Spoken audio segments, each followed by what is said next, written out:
Great. Greg, you make a good cup of coffee, bud.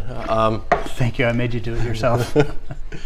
So, insurance, it's always the most interesting and rock star piece of the puzzle to talk about, right? When it comes to home financing, everybody, it's glamorous, it's amazing, everybody wants to talk about it, but it is important, right? It is important. I think I mentioned the other day when we saw each other that you know, as much as I think insurance is super important and glamorous, no one else cares about the details. It's only me. So I got to keep in perspective that, you know, everybody else just needs the information in a timely manner. Understood. Yeah. It's and listen, I have gotten myself into a couple of binds over the years. I like to think that I'm really good at my job, but I'm by no means perfect.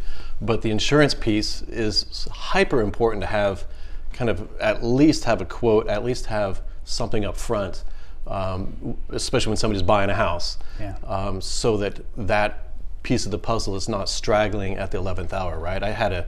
For example, I had a transaction not too long ago, and it wasn't with you guys, by the way, but I had a homeowner. He was a first-time home buyer, and I gave him his needs list on day one. Once he got into contract, I said, go out, get a homeowner insurance quote, and I had to keep reminding him and reminding him and reminding him, and then we're a week away from closing, and he finally gets me a quote, and oh, guess what? The house is in one of these high fire areas. Right, and what happens then?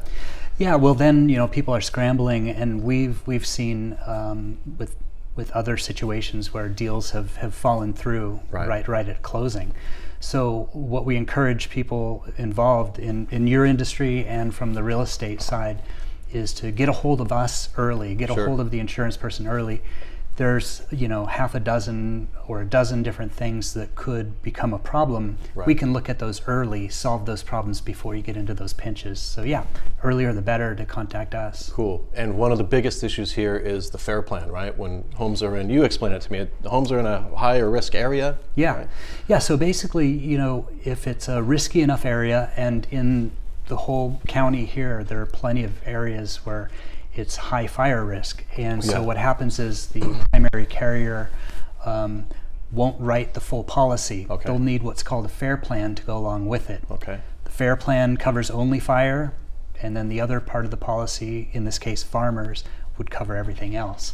So together it makes one full policy. So it's something that we can handle and we can deal with, so it's not a headache on everybody else's side. What I've ran into is the pricing for the FAIR plan is not necessarily fair, though, right? It tends to be pretty That's exorbitant. a fair comment. Yes. Love it. Hey. Yeah. So, but you know, the key there is that, you know, it is a policy which is very flexible. So if an agent knows what they're doing when they're writing that policy, they can make it customized to the client by asking the right questions. So it can be more affordable than people expect it to be. Understood. So it's not a terrible thing. It just needs to be handled correctly. And it is an additional cost on the monthly payment that we have to be accounting for cost efficiency standpoint. So yeah, and when you're looking at that, you absolutely need to have all the information going into it. Cool. Well, hey, listen, I think we have enough for the time being. We'll see you on the next video, Greg. Awesome. Appreciate it, bud. Thank you. All right.